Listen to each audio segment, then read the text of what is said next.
హల్వా వేడుక ముగిసింది. కేంద్ర బడ్జెట్పై మధ్యతరగతికి భారీ ఆశలే ఉన్నాయి. ఆశలకు తగ్గట్లే ఇన్కమ్ ట్యాక్స్ స్లాబ్స్ లో మార్పులుంటాయని సమాచారం. మిడిల్ క్లాస్ కు పెద్ద ఊరటనివ్వాలని కేంద్రం డిసైడ్ అయింది. 10 లక్షల వార్షిక ఆదాయం వరకు అసలు ఐటీ లేకుండా చేయాలని ఆర్థిక మంత్రి నిర్మలా సీతారామన్ భావిస్తున్నారని సమాచారం.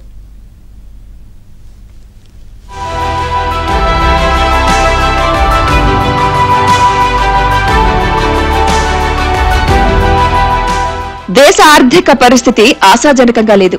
ఉద్యోగ కల్పన, జీడీపీ వృద్ధి రేటు నెమ్మదించాయి. ఈ నేపథ్యంలో ఆశల బడ్జెట్ వస్తోంది.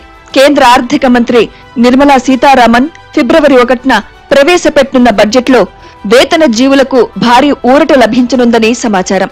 2025-26 బడ్జెట్లో వార్షిక ఆదాయం 10 లక్షల వరకు మినహాయింపు లభించే అవకాశం ఉంది.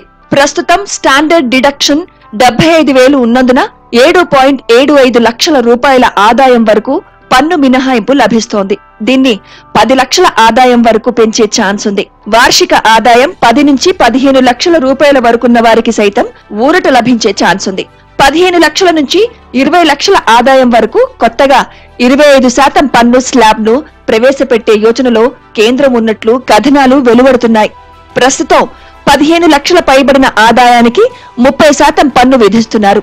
దీన్ని 25% తగ్గించడం వల్ల 15 లక్షల పైబడిన వార్షిక ఆదాయం ఉన్న వారికి ఊరట కలగనుంది. జీడీపీ వృద్ధి మందగించిన ప్రస్తుత తరుణంలో తాజా ప్రతిపాదనలు పట్టణాల్లో పన్ను చెల్లింపుదారులకు చేతిలో డబ్బు ఉండాలని, కొనుగోలు శక్తి పెంచాలని కేంద్రం భావిస్తోంది.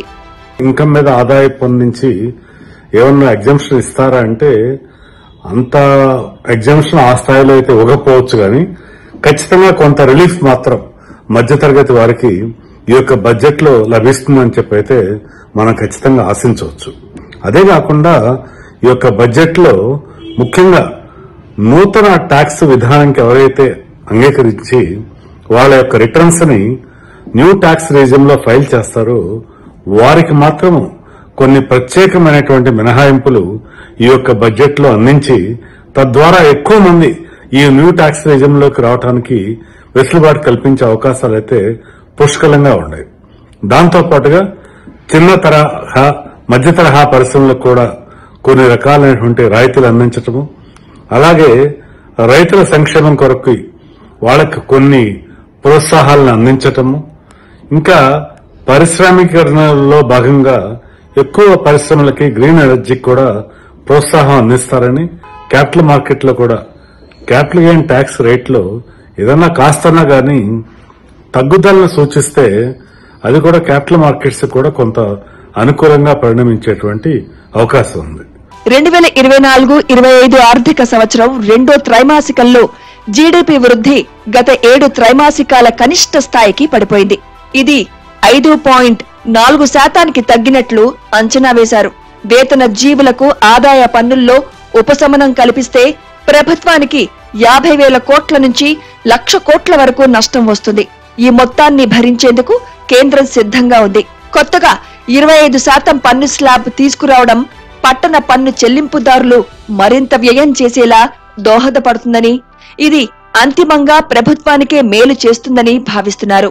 ధరలు తగ్గేలా చర్యలు తీసుకోవాలని, లేకపోతే ఇన్కమ్ ట్యాక్స్ స్లాబుల్లో మార్పులు చేసినా పెద్దగా ఉపయోగం లేదంటున్నారు నిపుణులు.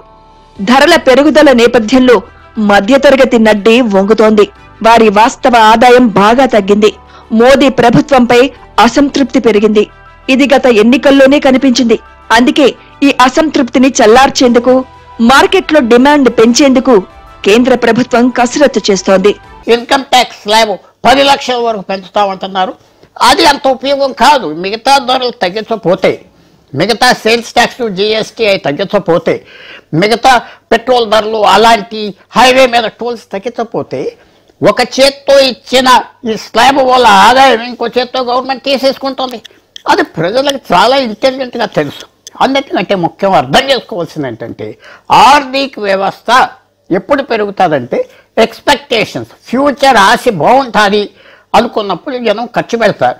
సో ఇప్పుడు గవర్నమెంట్ కన్జంప్షన్ పడిపోయింది కాబట్టి, దేశంలో కొనుగోలు తక్కువైపోయింది కాబట్టి సర్కమ్ సెక్షన్స్లో వాళ్ళ చేతికి డబ్బు అందించాలంటే ఇన్కమ్ ట్యాక్స్ తగ్గించడం వల్ల ఏమీ అంత ఉపయోగం లేదు. మిగతా ట్యాక్సులు తగ్గించాలి. స్పష్టంగా ఏ 15-20 ఐటమ్స్ మధ్యతరగతి వాళ్ళు, రైతాంగం, పేదవాళ్ళు ఎక్కువ ఖర్చు పెడుతున్నారు, అది తగ్గించకపోతే ఇది ఉపయోగం లేదు. అది తగ్గిస్తే డిమాండ్ మళ్ళీ పెరుగుతుంది, ఆర్థిక వ్యవస్థ పెరుగుతుంది, ఉద్యోగాలు పెరుగుతాయి. నరేంద్ర మోడీ ఆ పెద్ద వ్యాపారస్తులు బాగానే ఉన్నారు, మిగతా వాళ్ళు బాగోలేదు అనుకుంటే మాత్రం ఆయనకి రాజకీయంగా కాదు, దేశం కూడా వెనక్కి వెళ్ళిపోతుంది, స్టాక్ మార్కెట్ పడిపోతుంది, రూపాయి వాల్యూ తగ్గుతుంది. ఇవన్నీ చేయాలంటే ప్రజల చేతిలో సింపుల్గా డబ్బులు ఎక్కువ ఉండేటట్టుగా చేయాలి. రూపాయి బలపడేలా ఆర్థిక మంత్రి చర్యలు తీసుకోవాలని కోరుతున్నారు నిపుణులు. లేకపోతే పెట్రోల్ ధరలు పెరిగి వస్తు ధరలు ఆకాశాన్నంటే ఛాన్స్ ఉంది. డీజిల్ ధర పెరిగిందంటే నిత్యావసరాలన్నీ మండిపోతాయి. గతంతో పోలిస్తే ఇప్పుడు మధ్యతరగతి దగ్గర డబ్బులు లేవు. ఉద్యోగాల సృష్టి, దేశీయంగా వినియోగం పెంచే చర్యలు తీసుకోవాలని సూచిస్తున్నారు నిపుణులు. భారీ పెట్టుబడులు వస్తే తప్ప మన దేశ ఆర్థిక వ్యవస్థ గాడిన పడతని అంచనా. బంగారం లాంటి మెటల్స్ ధరలు ఇప్పటికే చుక్కలు నంటుతున్న నేపథ్యంలో వాటిపై దిగుమతి సుంకాలు పెంచొద్దని కోరుతున్నారు జనం. నిత్యావసరాలపై జీఎస్టీ తగ్గించాలన్నది మరో డిమాండ్. గృహాల కొనుగోలుదారులకు మరిన్ని లోన్ బెనిఫిట్స్ ఇవ్వాలని డిమాండ్ చేస్తున్నారు. ఎందుకంటే ఇప్పటికే దేశవ్యాప్తంగా రియల్ ఎస్టేట్ రంగం బాగా దెబ్బతింది.